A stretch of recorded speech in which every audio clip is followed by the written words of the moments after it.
こんにちは。システムエンジニア入門です。ご視聴ありがとうございます。今回は2019年9月に規格が制定された USB4 について見ていきましょう。USB とはユニバーサルシリアルバスの略で、コンピュータの周辺機器を接続するために作られた規格を表します。まず、USB のこれまでの歴史について見ていきましょう。1996年1月に USB1.0 が策定されました。この時の最大データ転送速度は 12Mbps でした。その後、1998年9月に USB1.1 となり、2000年4月に USB2.0 が策定され、最大データ転送速度は 480Mbps と、これまでの40倍にスピードアップしました。それから約8年後、2008年11月に USB3.0 が策定されました。通信速度は約10倍の 5Gbps まで上がりました。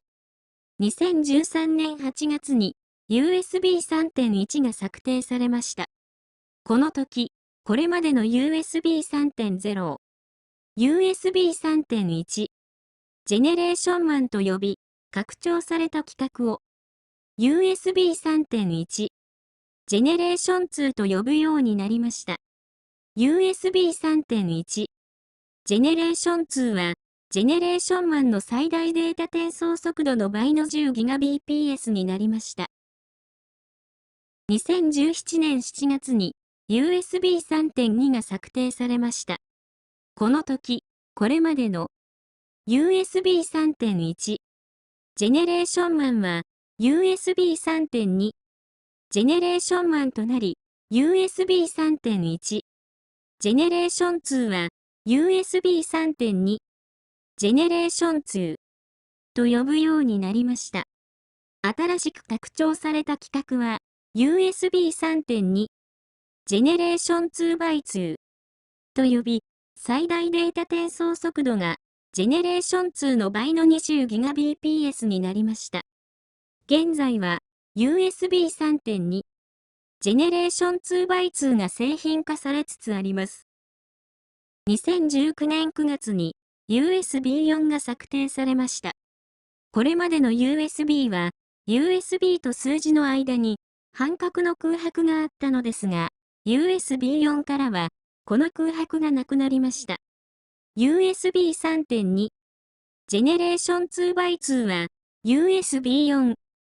ジェネレーション3と呼ぶようになりました。新しく拡張された規格は USB4、ジェネレーション 3x2 と呼び、最大データ転送速度が倍の 40Gbps になりました。USB4 は USB3、USB2 と互換性があります。USB の後の数字が大きいものと小さいものを接続した場合は、小さい方の最大データ転送速度に制限されます。USB と同様に、パソコンと周辺機器を接続する規格にサンダーボルトがあります。サンダーボルトは、インテルとアップルが共同で開発した規格です。先に説明した USB の歴史とサンダーボルトの歴史を並べると表示されているようになります。2011年2月にサンダーボルト1が発表された時には、すでに USB3 の最大データ転送速度を超えており、その後の2013年6月に制定されたサンダーボルト2、2015年6月に制定されたサンダーボルト3で、早くも最大データ転送速度が 40Gbps に達しています。2019年9月に発表された USB4 では、USB の規格とサンダーボルトの規格が統一されました。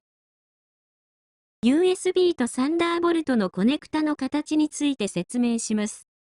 USB 3.0 から3.2 では、幅広い用途で使われている長方形の形をしたタイプ A と、プリンタやスキャナでよく使われているタイプ B があります。サンダーボルト3や USB4 では、平たい形のタイプ C が利用されます。タイプ C は上下の区別がなく差し込めます。最近のパソコンのカタログでは、サンダーボルト USB-C 閉じと記述され、USB Type-C がサンダーボルトの一部であるかの記載がありますが、正確には USB Type-C の一部としてサンダーボルトがあります。2019年12月時点での最新情報としては、USB 3.1 GEN2 までの製品が販売されています。USB 3.2 ジェネレーション 2x2 が一部のメーカーから発表されており、2020年上半期に発売されると思われます。USB4 の製品は2020年下半期に以降に発売されることが予想されています。USB PD を利用するときに注意することを説明します。USB には USB 充電を高速に行う規格、パワーデリバリー、USB PD と呼ばれますに対応した製品があります。この USB PD を利用するには、USB PD に対応した製品、送電側と受電側とケーブルが必要になります。USB PD 対応の USB ケーブルには、3A 対応のものと 5A 対応のものの2種類があります。正しいケーブルで接続しないと、充電するつもりが給電になってしまいますので注意しましょう。出力が 60W 以上の場合には、5A のケーブルを利用しましょう。USB と HDMI の映像転送争いについて説明します。USB 3.1 ジェネレーション2の USB Type-C ケーブルでは、4K の映像と音声を転送することができます。この時に使用されている規格を、ディスプレイポート 1.4 と言います。HDMI 2.0 に対応した製品とケーブルを使っても、4K の映像と音声を転送することができます。次世代の映像伝送に向けて、ディスプレイポート陣営は、ディスプレイポート 2.0 を、HDMI 陣営は、HDMI 2.1 の規格を作って争っています。ご視聴ありがとうございました。お気に召しましたら、チャンネル登録または高評価を押していただきますようお願いいたします。